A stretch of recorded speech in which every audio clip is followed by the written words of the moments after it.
Listen to that. That is the sound of real work. The roar of a furnace, the clanging of metal. For 100 years, the deal around here has been pretty simple. You give me your sweat and your strength, and I give you a steady paycheck. That's it. End of story. You want to talk about purpose? Give me a break. Look around. We make steel. That's the purpose. There's no big mystery to solve. You don't need a fancy mission statement when you've got 1,000 tons of I-beams waiting to be shipped. Our purpose is something you can actually weigh. But that deal is broken. Let's be honest. It's been broken for a while now. That old way of thinking just doesn't cut it anymore. Just being big and efficient isn't the whole game. People want something more. And you know what? The companies that are actually figuring that out, they're the ones winning. Okay, let's just lay it out. On one hand, you've got the old deal. It's all about profit, efficiency, and treating people like, well, like resources, like another piece of iron ore you feed into the machine. But the Maverick way, it completely flips that script. It starts with a real purpose, it focuses on the human experience, and it understands that people aren't a resource. They're the entire point. Oh, here we go. That sounds like something straight out of a business seminar. Blind in the same way. It's consultant speak.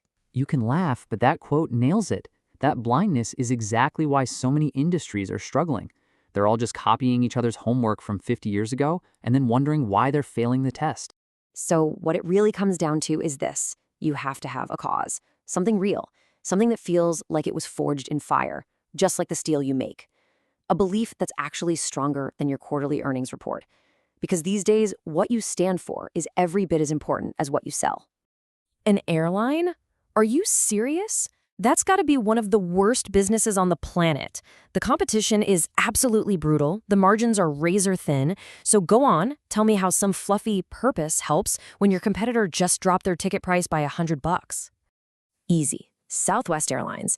They decided a long time ago they weren't in the transportation business. They were in the freedom business.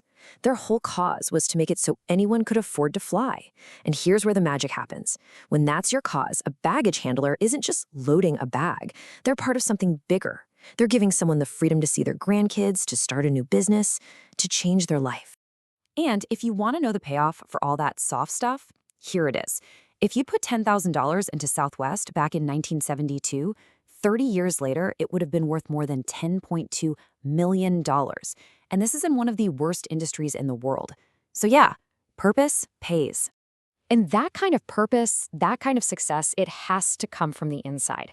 You have to remember that the heart of any great operation isn't the pistons and the gears, it's always human. Okay, I can see that. But when you're hiring, you have to get experts.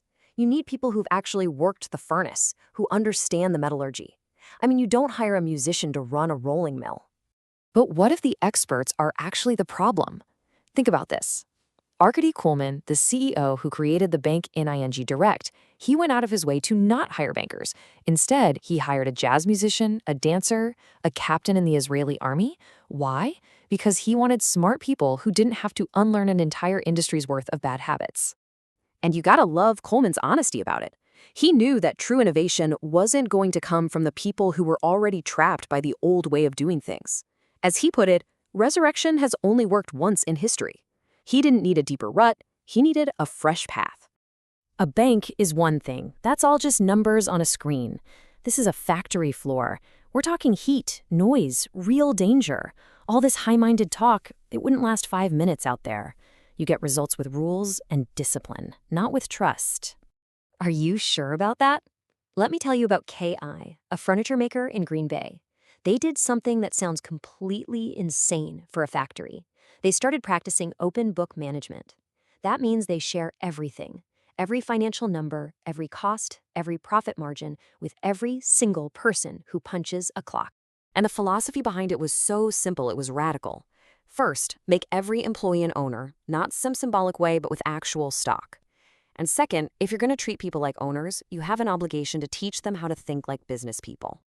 And this wasn't some corporate fad they tried for a year. They have been doing this for over 30 years. Every single month, everyone gets together to go over the numbers. The cost of raw materials, shipping problems, you name it. No secrets. Can you even imagine doing that here? Honestly, I can't. Well, Look at what happened when they did. Look at the result of all that trust. A single share of their stock that was worth 10 cents in 1981 was worth $27 by 2004. That's a compound annual return of over 30% for furniture factories. So I gotta ask you, is the steel that we pour in this mill really tougher than an idea like that? Or are we, the people in charge, just too damn scared to trust the folks who actually get their hands dirty every single day? Because this kind of transformation, it doesn't come from a memo sent down from corporate. It doesn't come from a consultant. It starts right here on this floor.